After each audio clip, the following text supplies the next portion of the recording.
Hello everyone. आज की तारीख है, मैं अगर देख के बताऊं तो आज है 21 मार्च जब मैं ये वीडियो शूट कर रहा हूं। और ये वीडियो है इंडियन रेलवेज़ के बारे में। इंडियन रेलवेज़ की कुछ प्रॉब्लम्स हैं, कुछ उनकी रियलिटीज़ हैं, कुछ सॉल्यूशंस हैं, उनके बारे में हम बात करेंगे इस वीडियो में। इस वीडियो में हम हर एक चीज़ जानेंगे और इसमें मैं पूरा ट्राई करूँगा कि जो भी अच्छे पॉइंट्स हैं वो लेके आऊँ। और मैंने और मेरी टीम ने यही प्रयास किया हुआ है, इनकी जो हमने रिसर्च की हुई है, कि इनमें कुछ भी बायसनेस नहीं है। स्टिल अगर आपको कुछ भी फील होता है तो आप कमेंट सेक्शन में कमेंट कर सकते हैं और बता सकते हैं। ट्रेन सिर्फ एक सफ़र नहीं होती, ये लाखों लोगों की ज़िंदगी का एक हिस्सा होती है। पर सच ये रह गया है इंडिया में कि इंडियन रेलवेज़ में सफ़र करना एक एक्सपीरियंस नहीं है, एक स्ट्रगल बन चुका है आज की डेट में। एक ऐसे सिस्टम की बात करने जा रहा हूँ मैं यहाँ पर, जहाँ पर करोड़ों लोग सफ़र कर रहे होते हैं। करोड़ों नहीं तो चलिए लाखों लोग तो सफ़र कर ही रहे होते हैं, पर बेसिक डिग्निटी और सेफ्टी आज भी उसकी गारंटी बिल्कुल नहीं है। आज का वीडियो उन अनकंफर्टेबल चीज़ों के बारे में है जिसके बारे में हार्डली कोई बात करता है, क्योंकि ये सच है और इसी सच में एक बहुत ही गहरी चीज़ छुपी हुई है। इनमें हर एक इंसान का, जो मिडिल क्लास है, लोअर मिडिल क्लास है, उनका एक हिस्सा छुपा हुआ है। यहाँ पर इंडियन रेलवे का नेटवर्क की बात की जाए तो दुनिया का सबसे बड़ा नेटवर्क है दोस्तों। सबसे बड़े नेटवर्क में से हम भी एक उसका हिस्सा बन चुके हैं, लेकिन इतने बड़े सिस्टम के साथ इतनी बड़ी प्रॉब्लम्स भी जुड़ी हुई हैं, हार्डली इनके बारे में कभी कोई बात करता है। तो आज हम बात करेंगे उसके बारे में, उन सब प्रॉब्लम्स के बारे में जो हर एक पैसेंजर रोज़ फेस कर रहा होता है अपनी डेली की ज़िंदगी में, और शायद इग्नोर भी कर रहा होता है। आपने कभी ट्रेन का खाना खाया है? कैसा था खाना? फ्रेश था या उसमें बेकार लगा, मज़ा नहीं आया, बदबू आ रही थी या क्वांटिटी कम मिली? ट्रेन में खाना सिर्फ पेट भरने के लिए नहीं होता। आपने पैसे दिए होते हैं और ट्रेन के खाने में और रेस्टोरेंट के खाने में ज़मीन आसमान का अंतर होता है, आपने देखा होगा। तो ऐसा होता क्यों है? आपने कभी सोचा इस बारे में? और जब वही खाना अगर आप खा रहे होगे, वही खाना आपको महंगा मिलेगा, तो आप परेशान हो जाते हो। स्टेबल हो, हाइजीनिक हो, बहुत सारी चीज़ें हों, तो ये चीज़ें आपके लिए एक टॉर्चर बन गई होगी। रिपोर्ट्स में बार बार आता रहता है कि पेंट्री में क्या हो रहा है। कभी कोई उसी चीज़ में बर्तन मांज रहा होता है, कभी कोई कुछ और कर रहा होता है। जो आपको प्लेट्स दी गई होती है खाने की, जो फॉइल प्लेट वगैरह होती है, तो उसे भी धोया जा रहा होता है कभी कभी। तो अभी रिसेंट वीडियो में एक जगह आया। सो कभी कभी तो ऐसा भी होता है, पेंट्री की कंडीशन बहुत ही ज़्यादा गंदी होती है, तो उन कंडीशंस में खाना बन रहा होता है। और ऐसा भी हमने काफ़ी ट्रेनों में देखा है कि जिन ट्रेनों में खाना बहुत अच्छा है, A1 क्वालिटी का है, कहीं पे बहुत अच्छी तरीके से रखा गया होता है, कहीं पे बहुत गंदी तरीके से, और पैसेंजर्स को उसका प्राइस डबल चार्ज किया जाता है। ज़्यादातर जगह तो बिल भी नहीं दिया जाता। कई लोग सोशल मीडिया पर पोस्ट करते हैं, ट्विटर में पोस्ट करते हैं, जिसे हम एक्स के नाम से भी जानते हैं। वहाँ पे चीज़ें क्या हो रही होती है? सच ये है कि लोग रेलवे का खाना खाने से नहीं डरते। लोग डरते हैं कि जो उन्होंने पुराना वीडियो देखा होगा तो शायद यही होगा। ये एक उसकी इमेज बन चुकी है। ओवर क्राउडिंग इंडियन रेलवेज की सबसे बड़ी प्रॉब्लम है आज की डेट में। कभी कभी जनरल कोच में ट्रेवल आपने किया होगा, तो उसमें देखा होगा आपने कि कैसे भूसे की बोरियों जैसे लोग भरे रहते हैं। अगर आपने सीटों का मुआयना किया होगा, तो 72 से 80 सीटें होती हैं जनरल में, अगर मैं गलत नहीं हूँ तो उसका मतलब 72 से 80 लोग ही बैठने चाहिए, पर ऐसा नहीं होता। कई बार तो मैं भी बैठा हूँ, कई बार क्या, ज़्यादातर ही बैठा हूँ।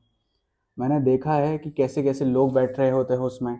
कोई उसमें राष्ट्रीय खा रहा होता है, कोई गुटखा खा रहा होता है, कोई विमल पान मसाला इधर उधर थूक रहा होता है, और कोई बीड़ी भी जला लेता है ट्रेन के अंदर ही, सिगरेट कोई बाथरूम में जाके पी रहा होता है। बहुत ही गंदी तरीके से व्यवस्था है उसमें, कोई जांच नहीं, कुछ नहीं। और कभी कभी ऐसा भी होता है कि किसी इंसान ने अगर सीट बुक की है AC3 की, AC2 की, तो जनरल वाले लोग आजकल तो उसमें भी घुसना स्टार्ट कर दिए हैं। तो ऐसे में आप क्या सोचते हो कि आपको मज़ा आ रहा है? आपने जिस चीज़ का पैसा दिया हुआ है, तो उस चीज़ का आपको हक मिल रहा है या नहीं मिल रहा है? सीट मिलती भी है या जगह के लिए अलग से लड़ाई झगड़ा हो रहा होता है? जनरल कोचेस में इतनी ज़्यादा भीड़ है कि लोग खड़े नहीं हो पा रहे हैं।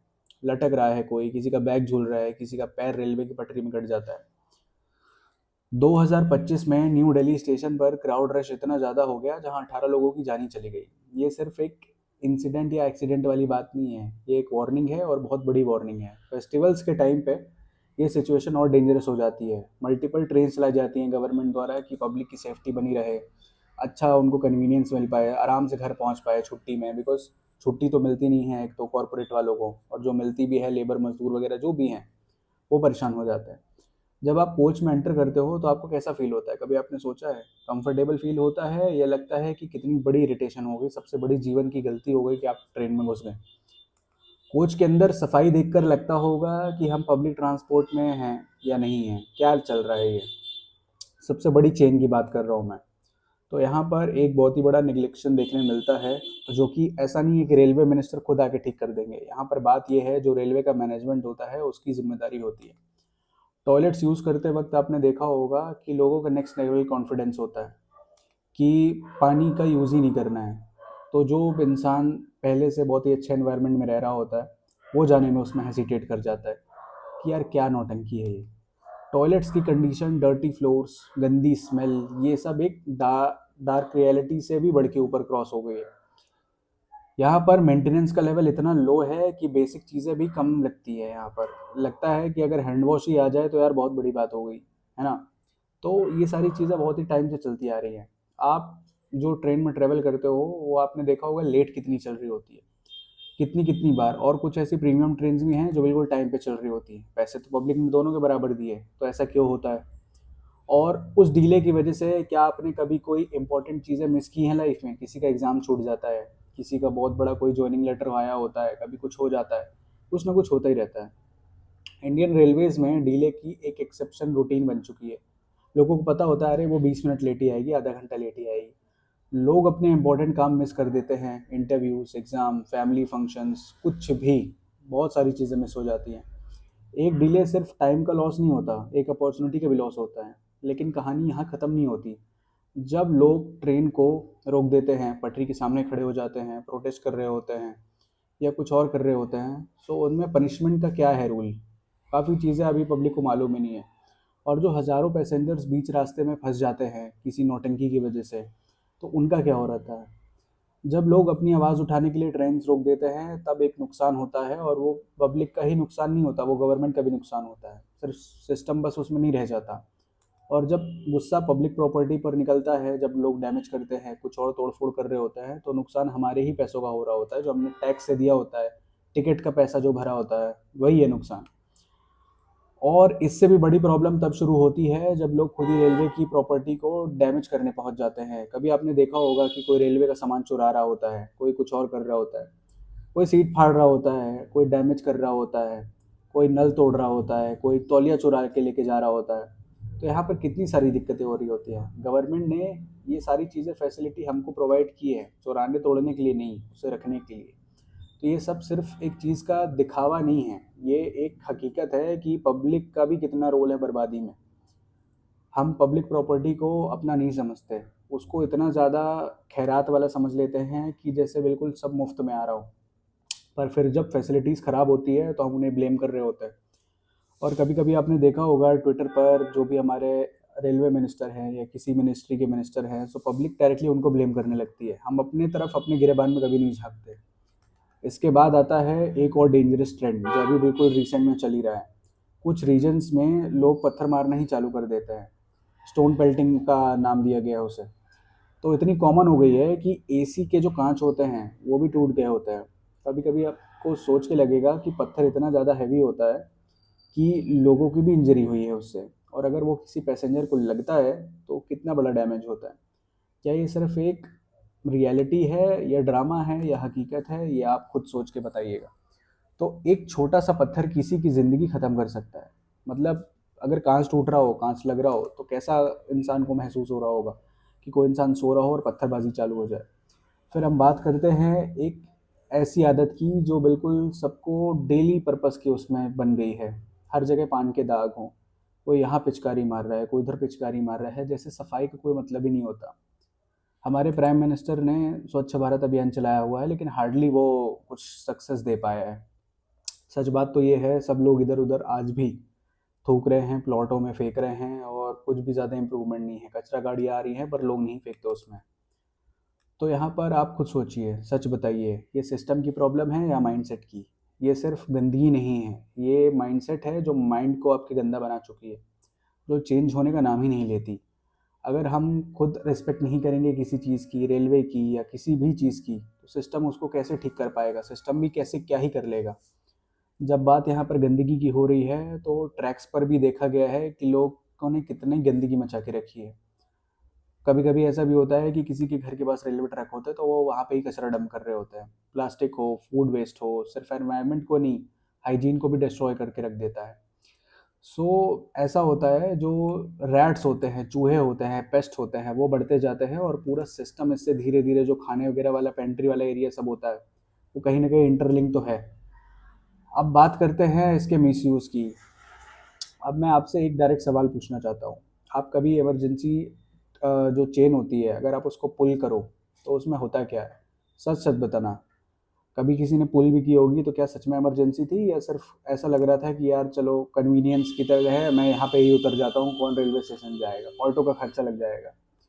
तो इमरजेंसी चेन जो किसी की जान बचाने के लिए होती है, उसे लोग अपने पर्सनल काम के लिए यूज़ कर लेते हैं, पर एक आदमी की वजह से बहुत ही ज़्यादा नुकसान हो जाता है, लोगों का टाइम वेस्ट होता है और बहुत ही लोग परेशान हो जाते हैं। अब यहाँ पर पूछने का नेक्स्ट क्वेश्चन ये है, आप बताइए, फुट ओवर ब्रिज जब बना होता है तो पटरी क्यों पार कर रहे होते हैं लोग?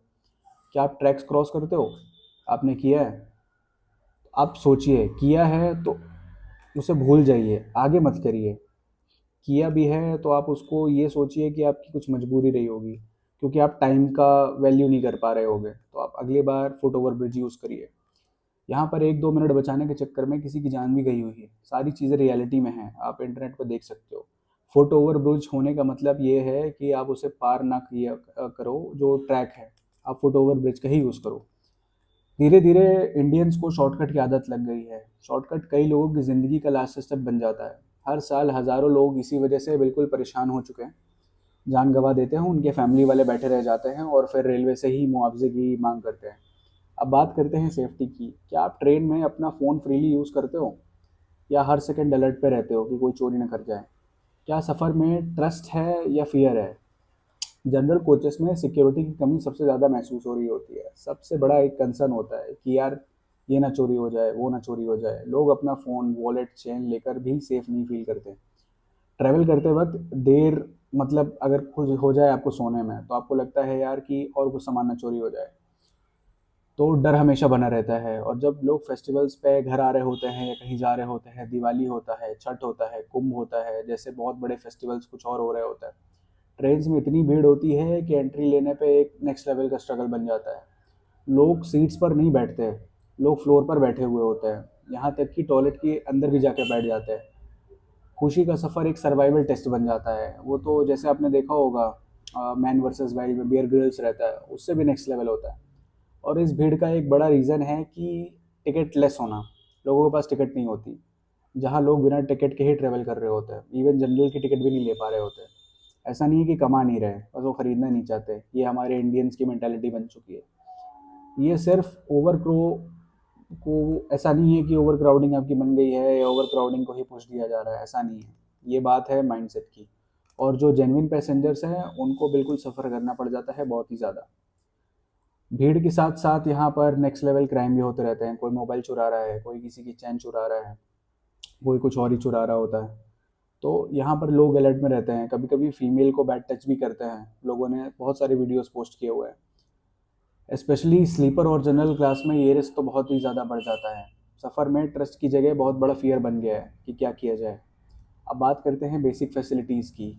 तो आप मुझे बताइए कि जो बेसिक फैसिलिटीज़ होती है, जैसे चार्जिंग होता है, चार्जिंग के जो पोर्ट्स होते हैं काम कर रहे होते हैं, फैंस चल रहे होते हैं सही से, और जब ये सब काम नहीं करता तो इसमें क्या होता है, मल्टीपल नंबर्स दिए होते हैं कि आप कंप्लेंट कर सकते हो। काफ़ी ट्रेनों में बिल्कुल सुधार किया जाता है और काफ़ी जगह बिल्कुल सुना भी नहीं जाता है। ये सब छोटी छोटी चीज़ें लगती हैं, पर सफ़र को एक बहुत ही अनबियरेबल बना देती है।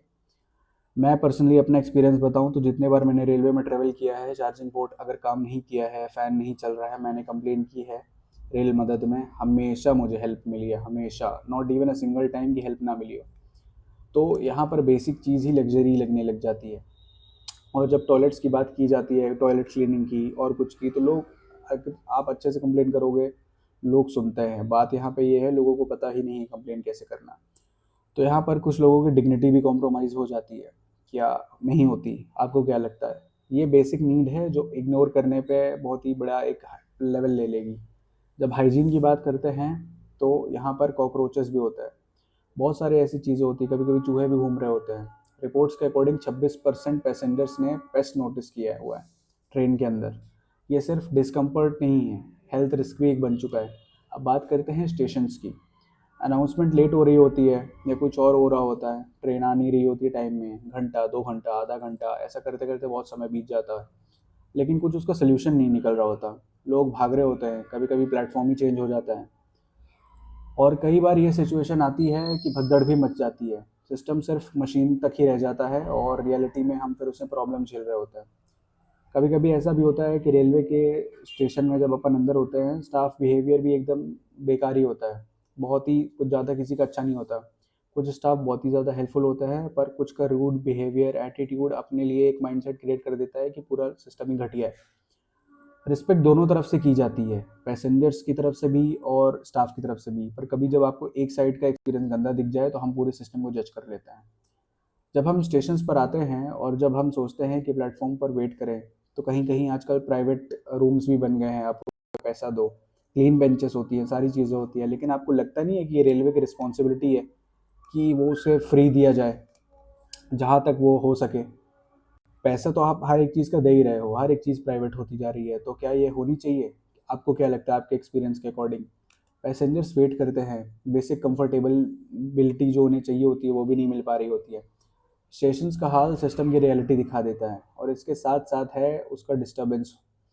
अनऑथोराइज वेंडर्स, कोई भी किसी चीज़ का आईडी कार्ड लगा के घूम रहा होता है, जैसे नाली जैसे गटर जैसे एरिया में समोसे तले जा रहे होते हैं। कभी कभी पटरी में भी समोसे गिरे होते हैं, लोग उन्हें उठा के खा रहे होते हैं, क्योंकि उन्हें बेचा जा रहा होता है और उन्हें पता नहीं होता है कि कैसा है। ये सिर्फ डिस्टर्बेंस नहीं है, एक सिक्योरिटी रिस्क भी बन चुका है। ये सब कंट्रोल होना ज़रूरी है, बिकॉज जब ये कंट्रोल नहीं होगा तो बहुत बड़ी प्रॉब्लम हो जाएगी। और फाइनली बात करते करते सबसे अनकंफर्टेबल चीज़ है यहाँ पे, जो गर्मी वाला एरिया होता है।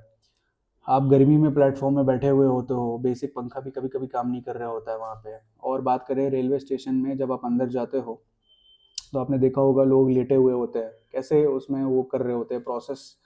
मुझे तो वही सोच के भी देखने वाली चीज़ें लगती है। बात सिर्फ यहाँ गरीबी की नहीं है, बात है मेंटालिटी की भी। सांस लेना इजी होता है या स्ट्रगल बन जाता है? जब आप ट्रेन के अंदर होते हो जनरल कोच में, वहाँ पे कोई ऐसा व्यक्ति आपको ज़रूर दिखा होगा, वो लेट ही जाता है। फैंस काम नहीं कर रहे होते हैं, भीड़ अलग होती है, ट्रेन के अंदर सफ़र एक पनिशमेंट जैसा लगने लगता है। तो ये सब प्रॉब्लम सिर्फ ऐसा नहीं है कि सिस्टम की है, यहाँ पर कई जगह हम खुद भी रिस्पॉन्सिबल हैं, पर हम उसे एक्सेप्ट नहीं करते। हमें हर एक चीज़ में एक्सपेक्टेशन बहुत ही ज़्यादा बनी रहती है, तो सबसे पहले चेंज हमें खुद से स्टार्ट करना पड़ेगा, ताकि हम उसको अलग लेवल पर लेकर जा चुके। कचरा ट्रैक पर फेंकने की जगह डस्टबिन में डालिए। डस्टबिन अगर फुल हो गई हो तो रेलवे स्टाफ को बोलिए कि भाई आप इसे खाली करो। पब्लिक प्रॉपर्टी को बिल्कुल अपनी समझिए, पर ऐसा भी मत समझिए कि आप उसे तोड़ना फोड़ना ही स्टार्ट कर दीजिए। इमरजेंसी चेन तब खींचनी चाहिए जब उसको सही में आपको यूज़ मालूम हो। आग अगर आपको बिल्कुल उसको कन्वीनियंस के लिए यूज़ करना है, अपने मज़े के लिए, तो बिल्कुल यूज़ मत करिए। फुट ओवर ब्रिज का यूज़ करिए, टिकट लेके ही ट्रैवल करिए। अगर आपको लगता है कि आप रेगुलर ट्रैवलर हो या कुछ ऐसा है, तो भाई साहब या बहन जी आप रिजर्वेशन कराइए उसकी। इधर उधर अगर आप राष्ट्रीय गुटखा ये सब खाते हैं तो उसे थूकना बंद करिए। दूसरों को भी एजुकेट करिए, खुद भी एजुकेट होइए और अवेयरनेस फैलाइए। हर एक चीज़ पे आप गवर्नमेंट में डिपेंड नहीं रह सकते। कुछ चीज़ें बिल्कुल आपके राइट्स में आती हैं, पर आप उसे बिल्कुल ऐसा हक मत बना लीजिए कि आप डिपेंड ही हो जाइए। रेलवेज़ को अपनी बेसिक फैसिलिटीज़ इंप्रूव करने के लिए टाइम चाहिए, क्लीन टॉयलेट्स, हर एक चीज़, इसलिए मल्टीपल कंप्लेंट पैनल्स बनाए गए हैं। ओवर क्राउडिंग कुछ भी हो, मल्टीपल चीज़ें हैं तो आप वहाँ पर रिपोर्ट कर सकते हैं, स्पेशली फेस्टिवल सीजन्स में। तो हमेशा ट्राई करिए कि अगर आपको कहीं जाना है, आप पहले से ही रिजर्वेशन करा के रखिए, क्योंकि सिक्योरिटी स्ट्रॉन्ग करनी होगी। सीसीटीवी, आरपीएफ, हर एक चीज़ है यहाँ पे। और बात यह है कि आपका माइंडसेट कैसा है। फूड क्वालिटी देखिए, हर एक चीज़ देखिए। बेकार लगती है तुरंत कंप्लेन करिए, बिकॉज आप कंप्लेन नहीं करोगे, 50-60 रुपए के चक्कर में आपको लगेगा अरे छोड़ देता है, तो आप ऐसे ही छोड़ते जाओगे और फिर वो चीज़ें बहुत आगे बढ़ती जाएंगी, जिसका कोई सोल्यूशन नहीं है कभी। मतलब आप बिल्कुल अपनी ही हेल्प नहीं कर पाओगे। स्टेशंस का इंफ्रास्ट्रक्चर मॉडर्नाइज करना होगा, उसकी जगह जो अभी चीज़ें प्राइवेटाइज होने लगी हैं, तो ऐसा आपको बनाना होगा कि गवर्नमेंट आपको वो फ्री में दे, क्योंकि वो गवर्नमेंट का है कि करे आपके लिए। पर अब जो बेसिक भी है, अगर वो भी डिस्ट्रॉय हो जाएगा, इसलिए प्राइवेटाइजेशन किया जाता है कि चलो जितना है, जितने लोग पे कर सकते हैं उन्हें वो कंफर्टेबिलिटी मिले। और जो ऐसे लोग आपको स्टेशन में दिखे अनऑथोराइज वेंडर्स पैसा दे रहे हैं या कुछ और कर रहे हैं, बिल नहीं देते, आप उनकी कंप्लेन करिए। अवेयरनेस कैंपेन्स इसमें चलानी होगी जिससे लोगों का माइंडसेट चेंज हो जाए और ताकि सारी चीज़ें बहुत अच्छे से हो जाए। तो यहाँ पर सच सच बताइए, क्या इंडियन रेलवेज़ की प्रॉब्लम सिर्फ गवर्नमेंट की है या हम सब की भी है? हम सभी को मिलकर उसे बिल्कुल अच्छा बनाना होगा, हम किसी पर डिपेंड नहीं रहना चाहेंगे। अगली बार जब आप ट्रेन में सफ़र करोगे तो आप ध्यान रखिए कि सिस्टम को ब्लेम करने से पहले आप एक बार खुद के बारे में सोचिए। आप अगर सही हो, इट इज़ वेरी गुड। अगर कुछ भी प्रॉब्लम मिलती है तुरंत कंप्लेन करिए। सो आई होप मेरा वीडियो ये ठीक मैसेज देगा, और अगर मुझसे कुछ गलती हो गई हो सो इस वीडियो के माध्यम से मैं माफ़ी भी मांगना चाहता हूँ। कुछ भी हो आप करेक्ट करिए मुझे, I am very much open for corrections जो भी मेरे फ्यूचर वीडियोज़ हैं। Thank you. जय हिंद।